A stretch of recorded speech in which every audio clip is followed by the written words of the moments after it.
Une petite remarque, Michael Nizar, le risque politique aux États-Unis, quand on voit des annonces sur un réseau social de Donald Trump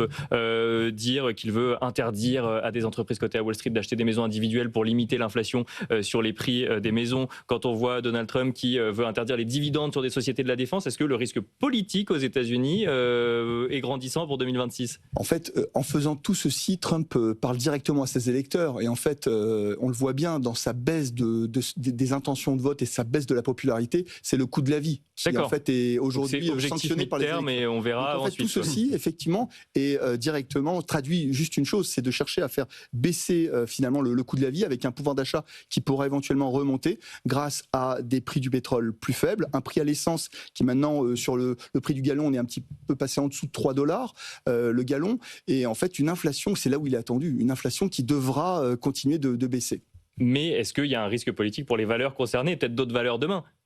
Oui, effectivement. Alors, quand vous voyez par exemple le secteur des home builders, donc de la construction immobilière aux États-Unis, en fait, il y a eu une première baisse et puis en fait, c'est reparti tout de suite. C'est remonté parce que effectivement, l'idée c'est quand même de pouvoir assainir finalement une partie de l'économie avec finalement un pouvoir d'achat qui va repartir de plus fort.